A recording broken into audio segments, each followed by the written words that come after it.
dia tuh membawa oleh-oleh batu batanya Masjidil Aqsa. Oh, batu batanya dibawa. Iya dibawa supaya ya? mungkin dia juga kangen tanah kelahirannya kali. Sampai kemudian beliau itu berdakwah di sebuah wilayah. Yang wilayah ini kemudian dia kembangkan jadi kota. Asal Kudus itu. Iya. Al-Quds. Iya, kan kita itu pernah ke sana. Iya, saya baru pengen ngomong, kita pernah ke sana. Jangan-jangan batu itu ada di sana ya? Beliau itu membangun masjid. Masjidnya itu diberi nama Masjidil Aqsa. Masjidil Aqsa yang mana ya? Yang Masjid Menara Kudus itu. Menara Kudus itu. Iya, kan itu di situ kan ada ininya kan, tulisan Arabnya kan. Iya. Masjid Al-Aqsa Menara Kudus. Jadi satu-satunya negeri muslim di seluruh dunia ini yang punya kembaran kota Al-Quds itu kita.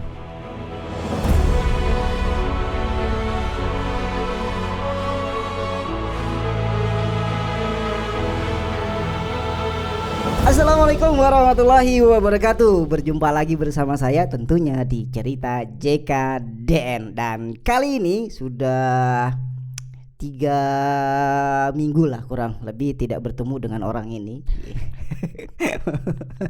Dan alhamdulillah hari ini dipertemukan dan kita akan banyak dengar cerita dari beliau. Ya ini siapa dia? Yaitu Pak Fajar, Pak Guru Fajar. Pak Guru. Enggak. Udah. Jangan memicu saya untuk nyanyi. Iya, repot nanti ya. Lama nanti. Pak Fajar. Gimana kabar? Sehatkah? Alhamdulillah. Tapi sedih. Apa? Kenapa sedih Pak Fajar? Ya ini saudara-saudara kita di Palestina masih berjuang. Sudah sebulan lebih. Iya. Sebulan lebih ya. Iya. Semenjak di 7 Oktober ya. Iya. Sampai sekarang itu sudah sebulan lebih. Kampret memang di Israel. Apanya? Kampret di Israel. Oh, saya pikir banyak kampret di sana. Oh, enggak.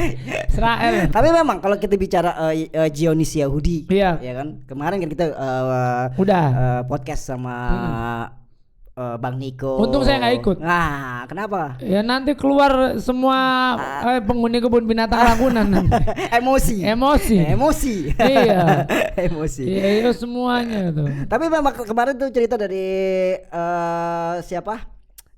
Bang Niko dan Om Isa. Memang Zionis itu emang penakut. Iya memang.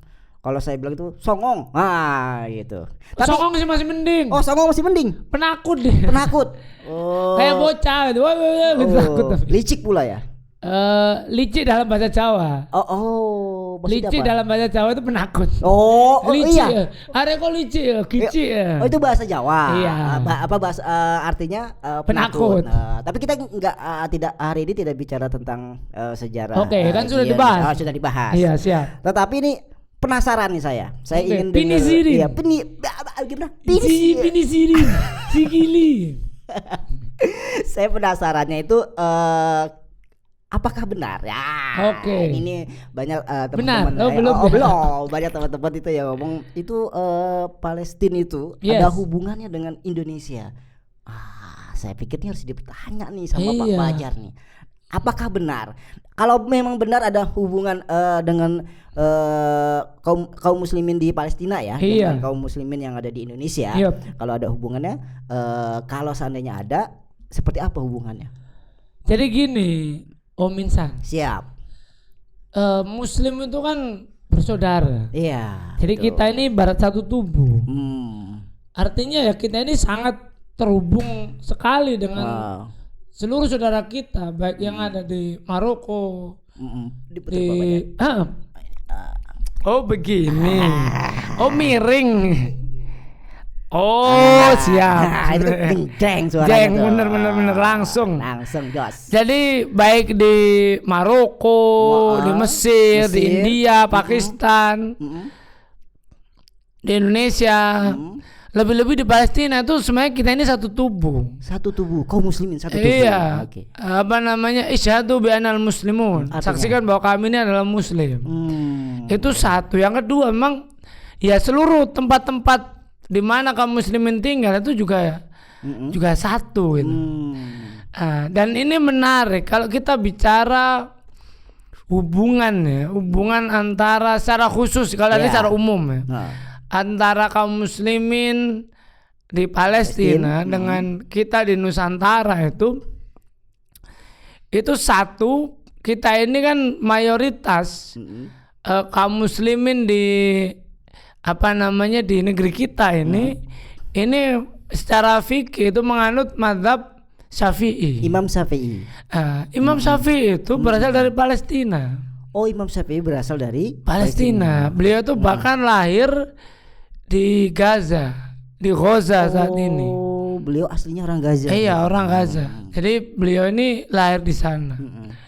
Termasuk juga ada ulama yang mungkin terkenal sekali ya, kitabnya kita kaji di pondok-pondok pesantren, di sekolah-sekolah Islam. Iya. Yaitu Ibnu Hajar Al-Asqalani. Ibnu Hajar Al-Asqalani. Beliau ini berasal dari Palestina juga, dari Asqalan. Oh, beliau dari Palestina juga. Iya, Asqalan itu sekarang diduduki oleh Israel. Iya.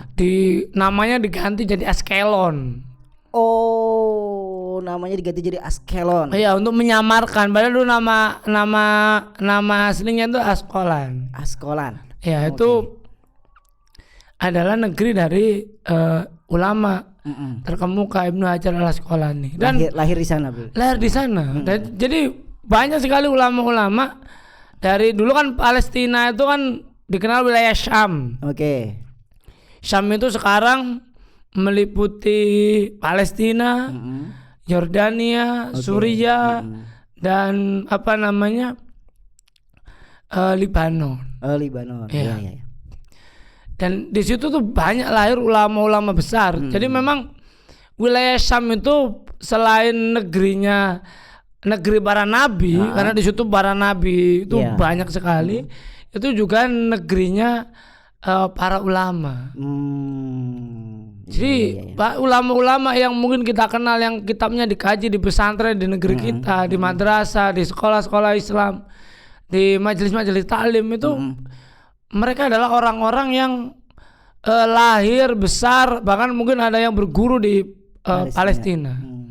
Imam Al-Ghazali itu mendapatkan inspirasi menulis beberapa kitabnya itu karena beliau pernah lama tinggal di Palestina juga. Di Al-Quds di Al-Quds. Al-Quds ya.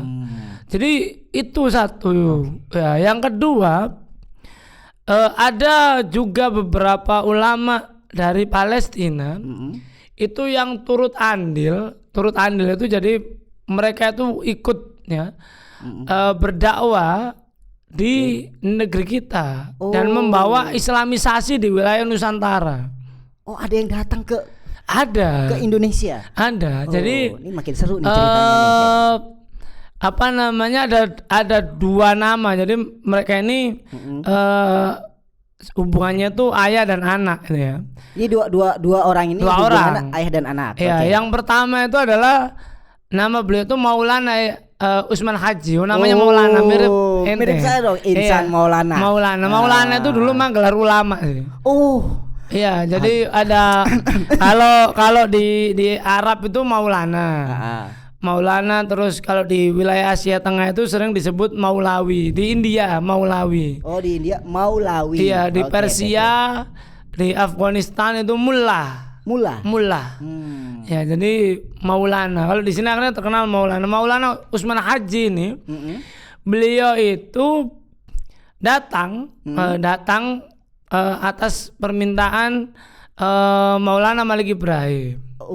Maulana Malik Ibrahim itu memang beliau itu orang keturunan Turki tapi tinggalnya di Mesir. Salah seorang ulama yang membawa Islam di Nusantara di Jawa, terutama waktu di Mojopahit.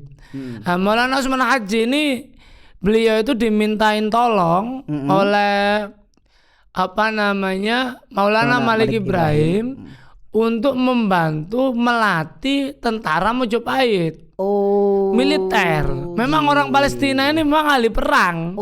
Keren ini memang. Kalau hari ini saudara-saudara kita di Palestina itu semangat ya, mungkin satu-satunya buminya Allah, ya negerinya kaum muslimin yang masih berjihad itu kan Palestina kan sampai hari ini. Betul. Ya pantas kalau dulu tuh ada ulama Palestina yang datang ke Jawa itu melatih militer.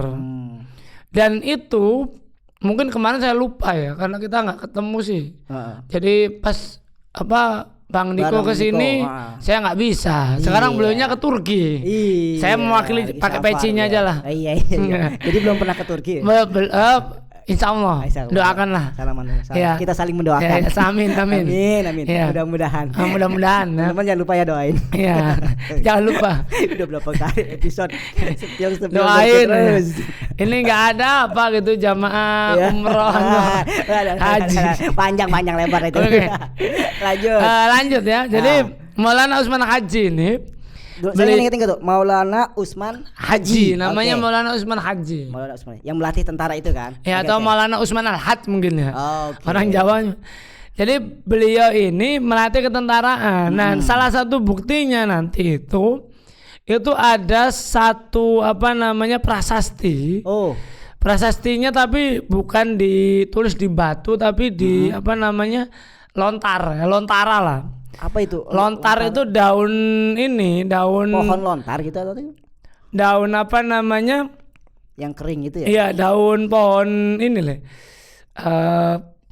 Apa sih yang kayak kelapa itu loh. Oh, agak lebar-lebar itu ya? Oke. Saya lupa namanya itu apa itu. Kan bahasa Jawanya itu kan pohon itu namanya pohon tal.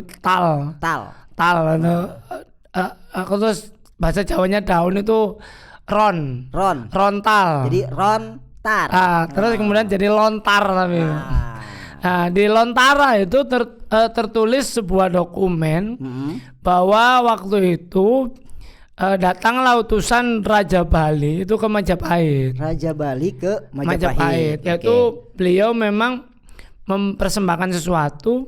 Pulangnya Raja dari Bali ini dikawal 40 pasukan khusus. Pasukannya Majapahit 40 orang. Dan mereka ini muslim. Yang mana yang 40 orang ini? 40 orang prajurit ini muslim. Didikan jadi Maulana Usman Haji tadi. Mereka ini muslim. Kenapa jumlahnya 40? Karena dalam fikih Imam Syafi'i batas sah jumlah jamaah salat Jumat itu 40 minimal 40. Jadi 40 lebih lah. 40 lebih. Ya, minimal 40 lebih itu baru boleh melaksanakan salat Jumat. 40 itu ada maksudnya. Iya, jadi 40 lebih. Maaf kan nama imamnya. Iya, ganti-gantian. Yang 41 atau 42 lah. Pokoknya 40 lebih. Ya, mereka ini masing-masing prajurit ini dibekali uang dinar, uang emas Majapahit, dinar Majapahit. Jadi khusus untuk prajurit ini. Dan uang ini memang tidak diperjualbelikan, ini penanda. Ini buat apa? Tanda aja. Dan hari ini kalau nggak salah itu raja dari mana ya? Pokoknya daerah Bali Utara ya. Kalau nggak Kelungkung, lupa saya. Itu memang di kawasan itu ada keluarga Muslim. Di kawasan mana? Di daerah situ. Maksudnya di Majapahit. Di Bali. Oh, di Bali. Bali itu yang keturunan dari 40 prajurit ini, 40-an prajurit. Oh, keturunan pengawal yang 40 prajurit itu masih ada dan mereka tuh masih menyimpan bukti uang emasnya itu. Masih disimpan. Masih disimpan sebagai ini diwariskan. Di turun temurun itu. Itu Majapahit tahun berapa ya Pak Fajar? Kira-kira Majapahit itu 1400-an. Sampai sini ada keturunannya yang masih nyimpen. Masih nyimpen 1300 1400-an. Oh, itu kalau ada ini kita bisa. Makanya kemudian lupa ya, kemarin kan Bang Niko kan juga ke Bali. Iya. Kan? Oh iya. Mudah-mudahan next lah kita bahas. Rezeki ada jodohnya bisa ke sana. Itu siapa? Maulana Usman Haji ini punya anak. Namanya Maulana Ja'far Shadiq. Maulana Ja'far Shadiq ini alam apakah beliau itu lahir di Jawa? Di Jawa. Ataukah dia ini dibawa udah lahir di Palestina terus dibawa ke sini. Tapi ibunya orang Palestina. Ibunya kemungkinan orang Palestina. Oke. Karena memang tidak ada riwayat bahwa Maulana Usman Haji ini menikah dengan orang sini. Okay. Maulana Usman Haji itu dijuluki Sunan Ngudung. Sunan Ngudung. Ngudung itu gini. Jadi Maulana Usman Haji itu dia itu setiap melatih ketentaraan itu dia itu selalu memakai serban. Serbannya itu diikat-ikatan di kepala kayak apa serbannya Abu Ubaidah. Oh, kayak ini prajurit Hamas. Iya, kayak iya, gitu. Pak. Oh, orang Jawa tuh gitu. nyebutnya ngodong, dikodongkan gitu loh. Iya, jadi memang ditutupkan, jadi hanya kelihatan matanya gitu. Ngudung namanya. Ngudung itu. Makanya namanya beliau tuh Sunan Ngudung. Jadi dipanggil Sunan Ngudung. Itu ciri khasnya Palestina kan. Abu Ubaidah yang apa namanya humasnya Hamas gitu.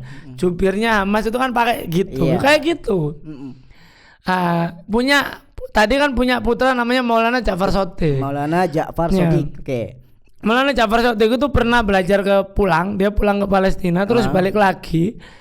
Ikut berdakwah di Jawa. Masih Jawa ya. Tapi waktu itu dia tuh sakit. Oh, enggak, sakitnya udah di waktu di Jawa itu dia sakit karena mungkin beda suhu cuaca lah. Iya. Maka beliau ini pulang lagi ke Palestina. Sembuh terus dia balik lagi. Dia tuh kalau nggak salah dia tuh membawa oleh-oleh batu batanya Masjidil Aqsa. Oh, batu batanya dibawa. Iya, dibawa supaya mungkin dia juga kangen tanah kelahirannya kali. Sampai kemudian beliau itu berdakwah di sebuah wilayah. Yang wilayah ini kemudian dia kembangkan jadi kota. Dan untuk mengenang kota kelahirannya, jadi bisa jadi beliau ini memang kelahiran di Palestina. Maka kota itu diberi nama Al-Quds. Al-Quds itu di mana itu? Di Jawa Tengah itu ada kota namanya Kudus. Oh, di Kudus. Orang Jawa nyebutnya Kudus. Itu dari kata Al-Quds. Oh, Yerusalem. Asal Kudus itu. Iya. Al-Quds. Iya, kan kita itu pernah ke sana. Iya, saya baru pengen ngomong, kita pernah ke sana. Jangan-jangan batu itu ada di sana ya? Beliau itu membangun masjid. Masjidnya itu diberi nama Masjidil Aqsa. Masjidil Aqsa yang mana ya? Yang Masjid Menara Kudus itu. Menara Kudus itu. Iya, kan itu di situ kan ada ininya kan, tulisan Arabnya kan. Iya. Masjid Al-Aqsa Menara Kudus. Menara Kudus. Oh iya, Masjid Al-Aqsa. Menara Al-Quds itu. Jadi itu nama masjidnya tuh kemungkinan batunya itu ditaruh di masjid. Saya nggak tahu di sebelah mana. Di antara itu kali di antara masjid itu. Tapi nggak ada. Wah, kemarin kita nggak nanya ke Kuncen. Iya. Baru nggak kepikiran. Waktu itu kita nggak tahu informasi kan di mana batu itu. Waktu itu dana kita masih cekak, kita nggak bisa lama-lama. Jangan disebutin di sini. Kebiasaan. Mohon maaf. Tapi sayang, saya baru tahu itu. Ya kalau nggak begini kita. Iya. Jadi kita ini tadi ya.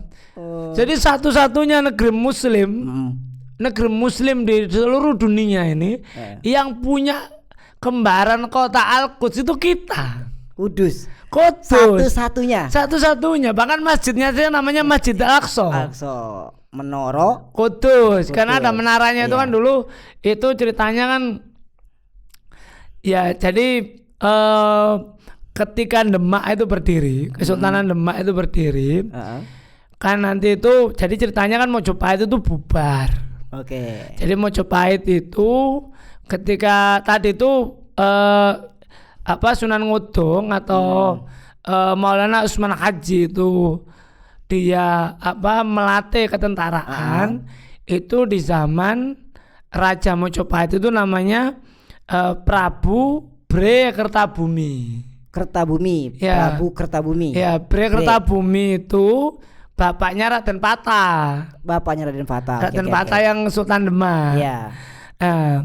Bre Kertabumi ini itu dikudeta. Oh, sama keponakannya.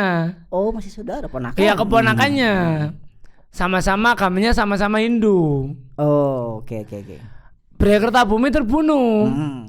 Kemudian keponakannya ini dia kan berhasil mengalahkan. Dia kemudian berkuasa. Tapi karena takut dengan Raden Patah, dia ini memindahkan sepupunya. dia memindahkan kekuasaannya dari Trowulan itu di Mojokerto, dipindah ke Keling itu di Kediri. Kediri sebelah timur. Maka kemudian atas restunya Sunan Giri, Sunan Giri memberikan restu kepada Raden Patah. Nah sekarang Demak boleh nyerang Mojopahit. Karena sebenarnya tahtanya Mojopahit itu buat Antum, Raden Patah. Iya, ini Bapak Antum dibunuh. Raja Mojopahit yang sekarang itu bukan pewaris yang sah. Silakan berangkatlah pasukan Demak ini berjihad, nyerbu ke Kediri. Termasuk yang ikut perang itu Sunan Ngudung. Sunan Ngudung itu pindah ke Demak. Sunan Ngudung itu masih hidup, ikut berperang. Beliau syahid. Oh, di perang bersama. Dia bersama Raden Patah. Iya. Makamnya itu di Trowulan. Makamnya itu panjang. Saya pernah ziarah itu, makamnya itu panjang karena tinggi. Pulangnya nggak tinggi karena kalau nggak salah itu dia itu ada 2 makam. Satu makam beliau, satu makam kudanya. Oh, kudanya di makamnya nggak jauh dari beliau. Iya, terus ada tombaknya juga di makam. Jadi makamnya tuh panjang gitu. Oh. Itu ada di Troloyo. Kita pernah ke sana nggak? Belum. Oh, belum Pernah. Oke. Terus kemudian pertempuran pertama seri. Seri. Maka berangkatlah prajurit berikutnya. Kali ini dipimpin Sunan Ngudung kan syahid, digantikan anaknya Sunan Kudus, Maulana Jafar Sodik. Itu Sunan Kudus. Namanya Sunan Kudus. Oh, itu Sunan Kudus. Sunan Kudus itu berangkat, menang. Jadi Sunan Kudus Demak menang. Sunan Kudus itu dari Palestina. Iya, Palestina. Dia kan. Lah ceritanya itu legendanya. Gapuranya Mojopahit yang di sana itu dikecilkan, nggak tahu pakai alat apa, dimasukkan ke sakunya, dibawa ke Kudus, jadi menara Kudus itu. Wow, alam bisawab. Oleh Sunan Kudus yang nama aslinya Maulana Jafar Sodik. Oke. Ditaruh di sana di Masjid Kudus. Menara Kudus yang saat ini nih. Iya. Konon ceritanya. Atau ada sejarah yang katanya gitu legendanya. Mungkin nanti kapan-kapan kita cari lah. Karena memang juga misterius ini bekas apa. Karena kalau dikatakan bekas candi, nggak ada bekas candi di situ. Kalau dikatakan bekas gapura pintu masuk ini juga nggak ada istana di sekitar Kudus itu. Makanya kemudian ini aneh, tapi memang legendanya tuh jadi dikecilkan, dimasukin saku, dibawa ke Kudus. Itu kan di samping itu ada makam kalau nggak salah. Iya, makam beliau. Iya, saya nggak sempat masuk. Kita nggak sempat masuk, kita hanya ngedrone aja di Menara Kudusnya kan, kita di situ aja ya. Tapi insya Allah lah, soalnya saya juga punya abang di sana. Iya, antum kalau nanti ke sana saya minta antar ke ini. Apa namanya Masjid Menara Kudus. Nah, jadi itu menariknya dan nanti memang selalu terjalin ya. Karena di era Islam kita itu ya namanya sudah diislamkan ya. Di bawah satu naungan pemerintahan Daulah Khilafah. Ya kita ini ya satu tubuh gitu. Sampai memang kemudian memasuki era modern abad ke-20. Abad 20 nih. Abad ke-20 1924. Daulah Khilafah diruntuhkan. Ya, di Turki kan. Sama Kemal Atatürk. Dibantu Inggris. Iya, laknat alaihi. Kemudian negeri-negeri muslim itu dipecah belah. Iya kan? Dan dijajah. Sampai satu episode kayak film ada episode. Satu episode ya. Di era modern ini, kali ini kan mungkin hari ini kita menyaksikan saudara kita di Palestina, di Gaza terutama, dibombardir sedemikian rupa. Tapi kita juga harus ingat, apa itu? Di era modern, di bulan yang sama, 78 tahun yang lalu, kita lah yang pertama merasakan seperti itu. Di mana itu Pak Fajar? November, di bulan yang sama, berarti November dong. Iya. Oke. Di Surabaya. Surabaya peristiwa? Iya, pertempuran Surabaya. Oh, iya. Jadi peristiwa ini, jadi kalau hari ini ya mungkin media massa kan sangat mudah gitu ya dengan internet dan sebagainya. Walaupun informasi cepat. Walaupun kita tahu pihak Israel itu buzzer sedemikian rupa. Zaman dulu media massa itu susah. Iya. Dan negeri-negeri Muslim itu memang benar-benar terisolasi. Iya, betul. Informasinya itu lambat dan susah. Surat kabar itu nggak semua orang bisa mengaksesnya. Radio juga sama.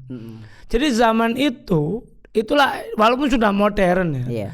Mungkin negeri Muslim pertama yang mengalami penjajahan. Bukan penjajahan ya, peristiwa yang mirip dengan Gaza yang saat ini. Ya kita Surabaya. Itu kakek saya, nenek saya zaman itu mengalami berarti Pak. Mengalami, kakek saya tuh ikut terlibat. Dua kakek saya itu ikut terlibat di pertempuran ini. Jadi pertempuran Surabaya itu kan antum bayangkan ya. Tadi sebentar. Saya dari kemarin disuruh bayangin dulu. Oke.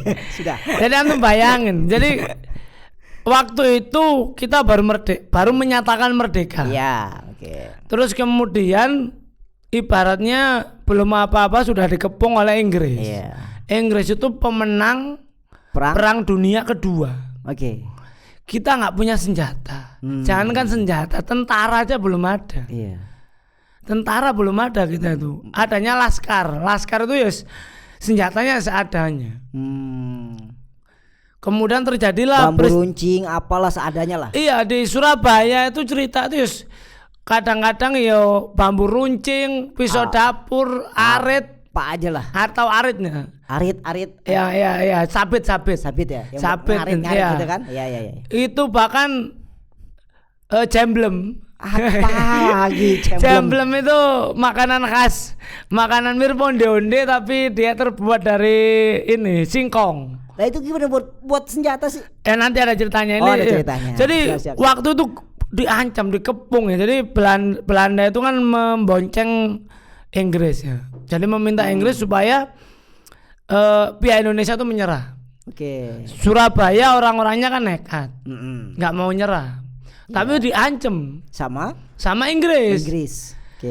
Dan seandainya waktu itu di Surabaya itu tentara nggak ada, TNI, TKR belum ada. Adanya laskar. Tapi kemudian orang-orang Surabaya itu kenapa waktu itu dengan gigih itu ya, dengan gigih itu melawan.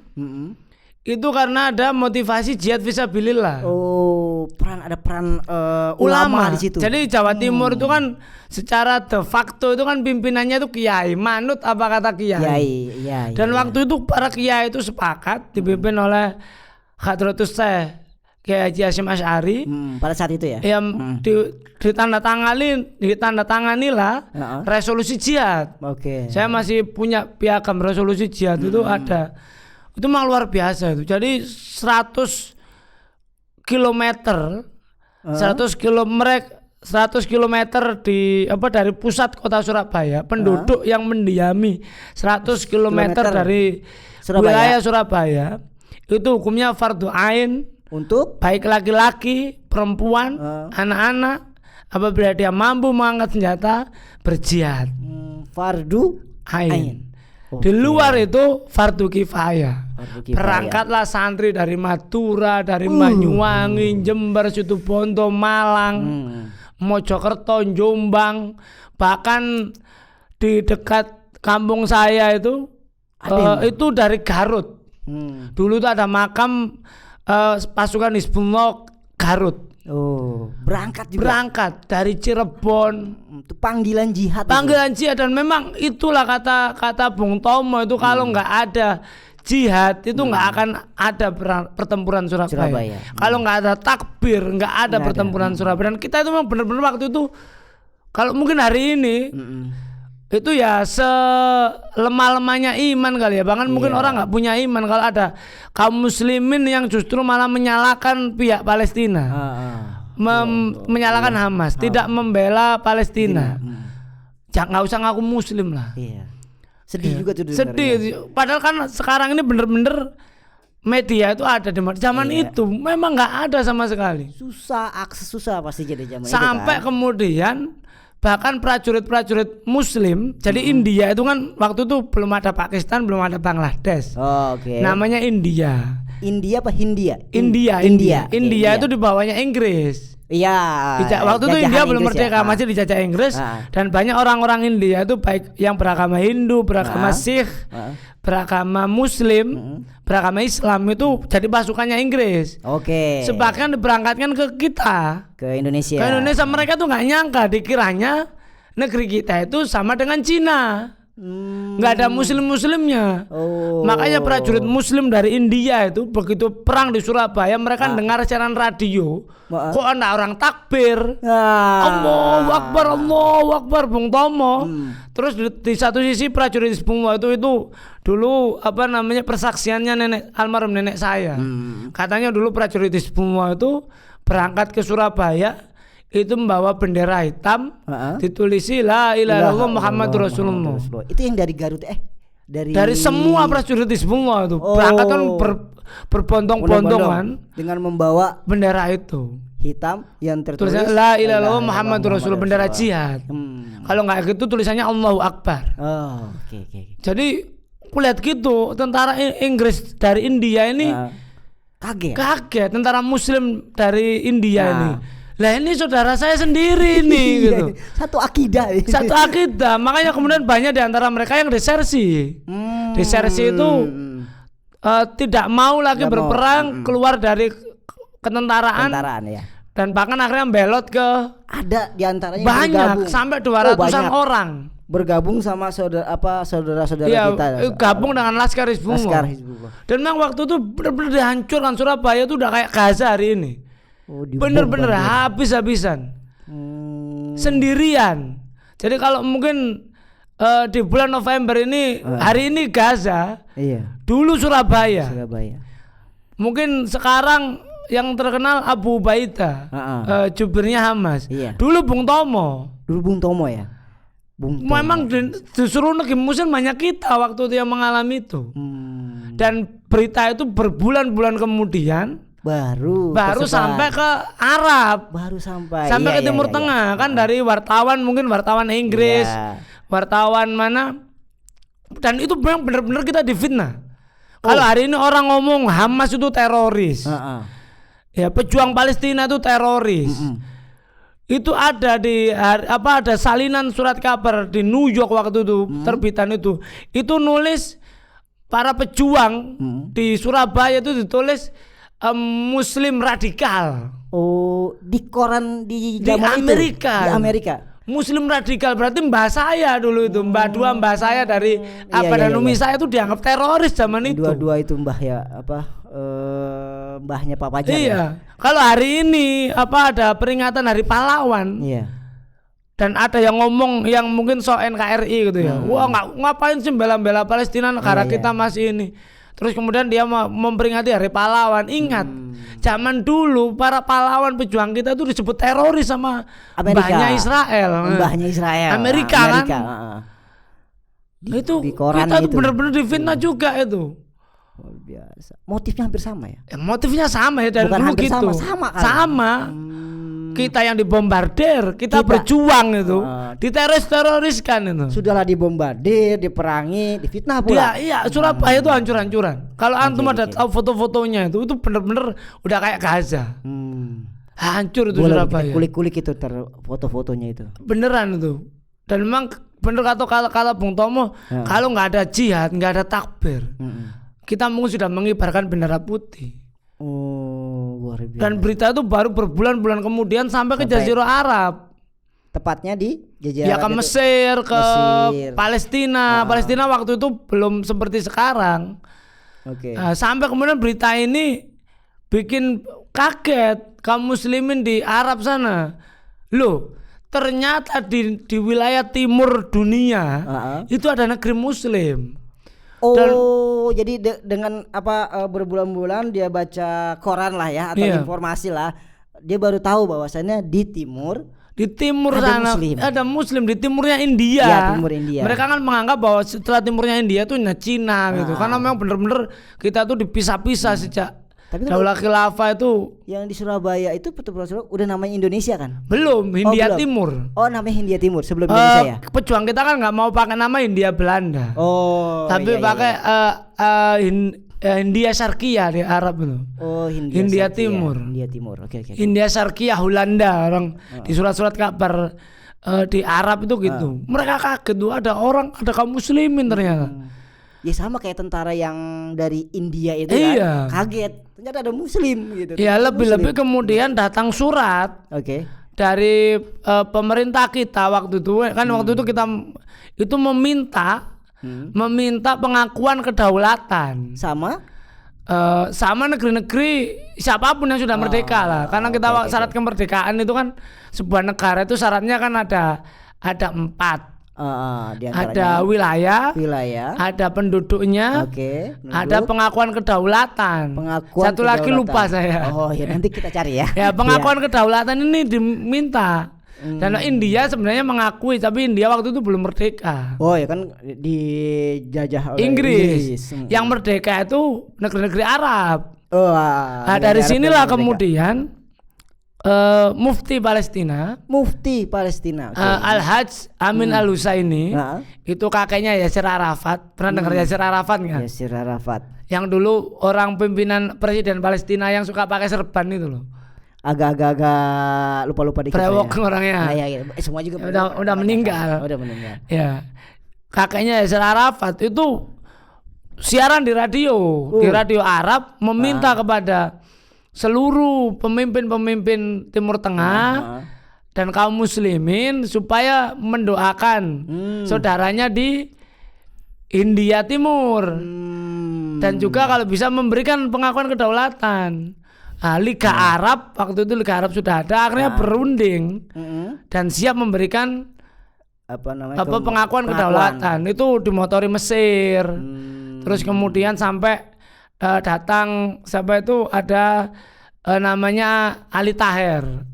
Bukan Aldi Taher ya. Bukan Aldi, saya baru pengen ngomong. Ali Taher. Apanya Aldi Taher? Ali Taher itu dia fotonya tuh pakai peci kayak saya gitu. Oh gitu. Mukanya mirip nggak? Mirip lah. Saya kayak Arab sedikit. Iyain baik. Arab condet. Ternyata anak saya iyain baik. Ya, Ali Taher itu pengusaha Palestina. Dia termasuk orang yang memberikan sumbangan untuk kaum muslimin di Indonesia waktu itu. Makanya kita pernah dengar itu bahwasannya yang pertama kali mengakui kedaulatan itu Mesir, Palestina. Di antaranya itu. Dan akhirnya kaget, datanglah utusan dari Indonesia ke sana ke Mesir menerima salinan pengakuan kedaulatan. Itu di Mesir. Iya, dipimpin oleh siapa yang delegasinya itu terdiri dari Haji Agus Salim. Terus kemudian Abdurrahman Baswedan. Oh, Baswedan ini. Abdurrahman Baswedan itu kakeknya Anies Baswedan. Iya, terus lanjut. Kakeknya Pak Anies. Ya, jadi mereka ini mendapatkan salinan yang ditandatangani. Dua tokoh ini yang satu lagi lupa saya. Nasir Pamuncak kalau nggak salah namanya. Nasir Pamuncak namanya. Dia memberikan dapat salinan ini. Salinan surat pengakuan kedaulatan dari Raja Mesir yang ditandatangani oleh Raja Mesir waktu itu dan juga diterima oleh delegasi pemimpin Arab ya termasuk Al-Hajj Amin Al-Husaini. Terus kemudian ada Pangeran Faisal dari Arab Saudi yang nanti jadi raja. Yang nanti mempelopori boikot minyak buat Amerika. Pernah. Dan akhirnya dibunuh oleh CIA. Itu Raja Arab Saudi. Ya, jadi mereka inilah yang kemudian memberikan, dan mereka ini kaget. Buat ternyata orang Hindia Timur waktu itu belum, mereka akhirnya baru tahu namanya Indonesia ternyata. Ternyata orangnya itu kecil-kecil. Tapi nekat. Iya. Inilah yang kemudian boleh kecil. Iya, itulah yang mereka ini begini. Menginspirasi akhirnya. Bayangkan ada sebuah negeri yang jauh dari pusat peradaban Islam. yang mereka ini ibaratnya tidak ada sesuatu yang perlu dijaga. Kalau orang Arab kan ada Masjidil Haram, orang ada Masjidil Aqsa yang memang itu memang betul-betul ini harus dijaga oleh kaum muslim, jangan sampai jatuh ke tangan orang kafir kan. Mereka ini jauh dari saudaranya yang lain juga jauh, fisiknya kecil, tapi mereka itu punya semangat jihad yang luar biasa. Makanya kemudian pemimpin Arab waktu itu bilang, harusnya kita bisa mengambil inspirasi dari bangsa ini. Bangsa muslim India Timur, bangsa muslim Indonesia ini, mereka ini luar biasa semangat jihadnya. Harusnya kita malu dong. Kita ini masih satu bangsa dengan Rasulullah, satu bangsa dengan para khulafaur rasyidin. Kalau kita nggak punya semangat jihad, malu dong dengan saudara kita ini yang nun jauh di sana, tapi nekat itu loh. Kecil tapi nekat, semangat dan nekat. Makanya kemudian sampai hari ini pun mungkin kalau ditanya orang-orang Palestina atau ditanya itu ya, kaum muslimin di Palestina, kenapa sih kalian ini kok nggak pernah berhenti untuk berjihad? Kok nggak nyerah saja lawan Israel? Mereka mungkin ada sebagian dari mereka yang mengatakan dulu orang Indonesia saja yang mereka itu nggak jaga Masjidil Aqsa, ibaratnya kan gitu kan, nggak fisiknya kecil. Mereka berani lawan Inggris. Lah kita ini diserahin Masjidil Aqsa, fisik kita besar, kita masih satu keturunan dengan Rasulullah dan para sahabat. Lah kok kita nyerah? Malu sama orang Indonesia. Akhirnya timbul rasa semangat. Semangat. Dan kita juga akhirnya malu juga. Mereka termotivasi dengan kita lah. Kok kita kok diam saja ya. Diam baik gitu. Diam baik. Sok netral gitu. Padahal saudara-saudara kita di Indonesia ini pejuang kita itu kecil tetapi semangat jihadnya luar biasa dan menginspirasi saudara kita di Palestina sana. Seharusnya pimpinan negeri itu mempunyai jiwa seperti ya kaum muslimin seluruhnya sih. Dan ini Om Insan ya. Apa itu? Nanti kita bahas di episode selanjutnya. Apa itu? Katanya ada satu rahasia. Nanti tunggu dulu di episode selanjutnya.